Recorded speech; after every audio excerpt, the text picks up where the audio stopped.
கோதுமை சேனல். இன்றைக்கி நம்ம பார்க்க இருக்கிறது வந்து நான் எப்படி செய்யலான்னு பார்க்கலாம். அதுக்கு என்னென்ன பொருட்கள்னு சொல்லிடுறேன். ஃபஸ்ட்டு கோதுமை மாவு இன்றைக்கி எடுத்திருக்கேன் நான். கோதுமை மாவு, ஈஸ்ட் இல்லை, ஈஸ்ட் வந்து யூஸ் பண்ணாமல் நான் தயிர் யூஸ் பண்ணுறேன். தயிர், baking soda, baking powder, salt இருக்குது. இப்போ எப்படி செய்யலான்னு பார்க்கலாம். ஃபஸ்ட்டு நான் பேக்கிங் சோடா, இது பேக்கிங் பவுடர், இது வந்து பேக்கிங் சோடா, இது சால்ட்டு. வந்து பேக்கிங் சோடாங்கிறது ஒரு பிஞ்ச் அளவுக்கு போட்டுக்கிட்டால் போதும். பேக்கிங் பவுடர் வந்து 1/2 டீஸ்பூன் போட்டுக்கோங்க. தேவையான அளவுக்கு உப்பு சேர்த்துக்குங்க. இப்போ 3த்தையும் நான் கலந்துடுறேன். இப்போ தயிர் வந்து ஆட் பண்ண போகிறேன். தயிர் பார்த்திங்கன்னா 2 ஸ்பூன் வரும்.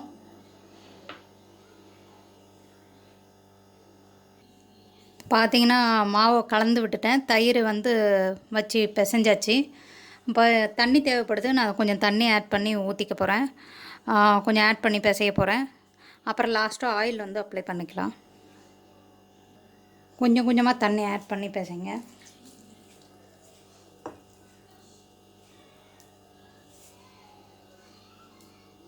இப்போ இந்தளவுக்கு பிசைஞ்சிட்டு வந்துட்டேன். இப்போ வந்து 1 ஸ்பூன் ஆயில் சேர்த்துட்டு நல்லா பிசைஞ்சு விட்டுங்க. 1லேருந்து 2 ஸ்பூன் ஊற்றிக்கிங்க. நான் 1 ஸ்பூன் ஊற்றிக்கிறேன். அதுக்கப்புறம் தேவைப்பட்டால் நான் ஊற்றிக்கிறேன்.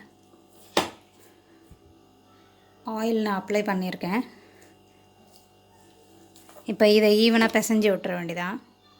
இப்போ ஆட் பண்ணி ஈவனாக நான் பிசைஞ்சிட்டேன். இது பார்த்திங்கன்னா வந்து அரை மணி நேரம் வரைக்கும் ஊற வச்சுட்டா நல்லது. குறைஞ்சபட்சம் பார்த்திங்கன்னா 15 நிமிஷம், அதிகபட்சம் பார்த்திங்கன்னா அரை மணி நேரம்குள்ளே ஊற வச்சுக்கிங்க. ஊற வச்சுட்டு திருப்பி வந்து பண்ணுங்கள். நேரம் ஆயிடுச்சு. மாவு பிசைஞ்சு அரை மணி நேரம் ஆயிடுச்சு. எப்படி இருக்குதுன்னு பார்க்கலாம் வாங்க. இந்த பாருங்கள், இவ்வளோ சாஃப்டாக இருக்குது பாருங்கள். அப்படி இல்லை, சாஃப்டாக இல்லை அப்படின்னு உங்களுக்கு தோணுச்சுன்னா திருப்பி ஒரு 1/2 அன் ஹவர் வரைக்கும் விடுங்க. ஈஸ்ட்டு சேர்த்தும் செய்யலாம். ஈஸ்ட்டு சேர்த்தவங்க வந்து கேர்டெல்லாம் சேர்க்க வேண்டாம். கேர்டு, பேக்கிங் பவுடர், பேக்கிங் சோடாலாம் சேர்க்க வேண்டாம். வெறும் உப்பு மட்டும் சேர்த்து பண்ணலாம். ஈஸ்ட்டு சேர்க்காமல் பண்ணுறவங்க இதே மாதிரி பண்ணிக்கணும். சரி, இப்போ வாங்க பார்க்கலாம், செய்யலாம். இப்போ நான் ஒரு பேட்சாக பிரித்து வச்சுட்டேன். இப்போ வந்து பூரி கட்டையில் நான் செய்ய போகிறேன். எப்படி விரிக்கலான்னு பார்க்கலாம். நீங்கள் என்ன பண்ணுங்கள், அடியிலையும் கொஞ்சம் மாவு சேர்த்துக்குங்க, மேலேயும் கொஞ்சம் மாவு சேர்த்துக்குங்க. எப்பொழுதும் சப்பாத்தி விரிக்கிற மாதிரி தான் விரிக்க போகிறீங்க. ஆனால் ரவுண்ட் ஷேப்பில் இல்லாமல் ஓவல் ஷேப்பில். அப்படி வரலன்னா ரவுண்ட் ஷேப் பண்ணிக்கோங்க.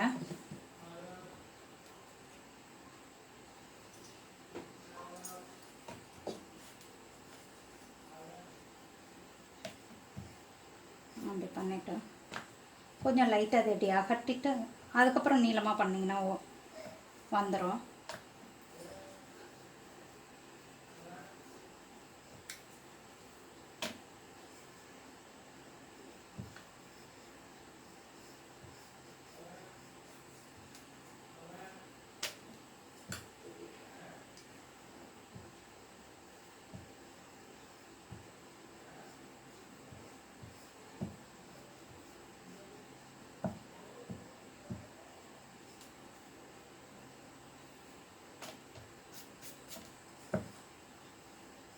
இந்த மாதிரி நமக்கு கிடச்சிரும்.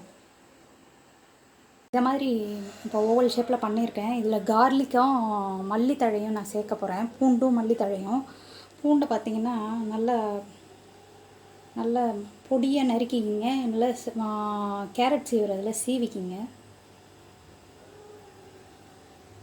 அப்போ வந்து பூண்டை தட்டிட்டு போட்டுருங்க, ஸ்ப்ரெட் பண்ணி விட்டுருங்க இங்கேயும்.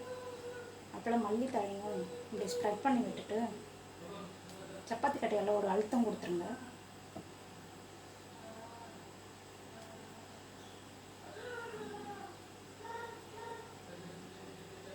இப்படி வச்சுக்கிங்க. வச்சுட்டு ஒரு அழுத்தம் கொடுத்துருங்க. இப்படி ஒரு அழுத்தம் கொடுத்துக்கோங்க. அழுத்தம் கொடுத்துங்க. தோசைக்கல்லில் தான் பண்ண போகிறேன் இன்றைக்கி. தோசைக்கல்லில் நல்லா சூடு பண்ணிடணும். சூடு பண்ணால் தான் நல்லா வரும். நல்லா சூடு பண்ணிங்க. தவாவை சில பேர் பிரட்டி பண்ணுவாங்க. நான் இன்றைக்கி அதெல்லாம் பிரட்டி பண்ணல, கேஸில் வச்சு பண்ணுவாங்க. அதெல்லாம் நான் பண்ணல. இதிலே எப்படி பண்ணலான்னு பார்க்கலாம். இப்போ பார்த்திங்கன்னா கல் நல்லா சூடாக இருக்குது. இப்போ வந்து நான் போட வேண்டியதான். ஒரு 2 நிமிஷத்தில் லைட்டாக பபிள்ஸ் அப்படி லைட்டாக வர ஆரம்பிச்சிடும். லைட்டாக உப்பிட்டு இருக்கு பாருங்கள்.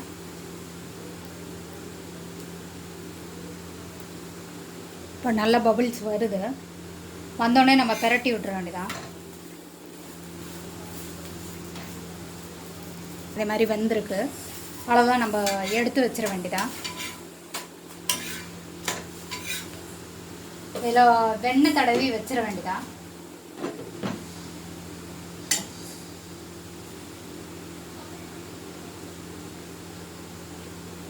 கார்லிக் நான் காமிக்கிறேன்.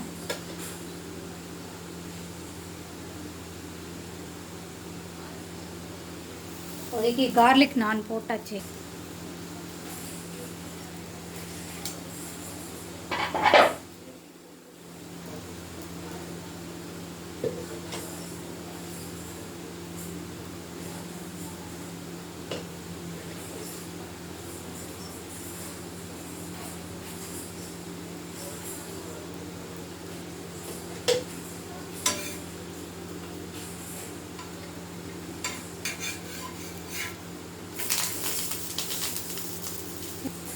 இப்போ பேக் சைடு நான் திருப்பி போட்டுட்டேன்.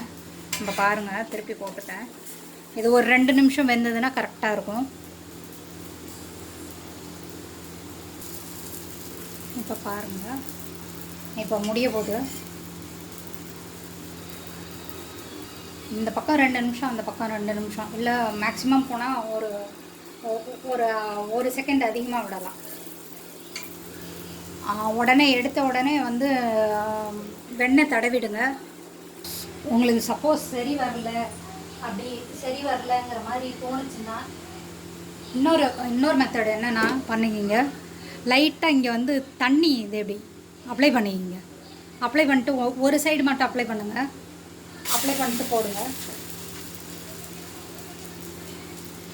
இது வந்து அடுப்பில் காமிக்கிறவங்களுக்கு இப்போ நான் சொன்னல அடுப்பில் காமிப்பாங்கன்னு சொன்னல, ஒரு சைடு வந்து வேக வச்சுட்டு ஒரு சைடு அடுப்பில் காமிக்கிறவங்க இதே மாதிரி பண்ணுவாங்க. இதே மாதிரியே நம்ம பண்ணலாம். ஆனால் நம்ம திருப்பி விட்டுருவோம். அடுப்பில் காமிக்கலை, திருப்பி விட்டுருவோம். கேஸில் காமிக்கலை, நம்ம திருப்பி விட்டுருவோம். அது பார்த்திங்கன்னா அந்த தந்தூரி பண்ணுவாங்கள்ல, அதே மாதிரி இருக்கும். பபிள்ஸ் எல்லாம் வந்தது, நான் திருப்பி போட்டுருக்கேன். இந்த சைடு ஒரு 2 நிமிஷம் வச்சுட்டா அவ்வளோதான். இது 2 மெத்தடில் எது உங்களுக்கு ஈஸியாக இருக்கோ அதை பண்ணி பாருங்கள். இப்போ பார்த்தீங்கன்னா நான் ரெடி ஆயிடுச்சு. நீங்கள் செஞ்சு பாருங்கள், எப்படி இருக்குன்னு கமெண்ட்ஸில் எனக்கு சொல்லுங்கள். லைக் பண்ணுங்கள், ஷேர் பண்ணுங்கள், சேனலை சப்ஸ்கிரைப் பண்ணுங்கள். வாழ்க வளமுடன்.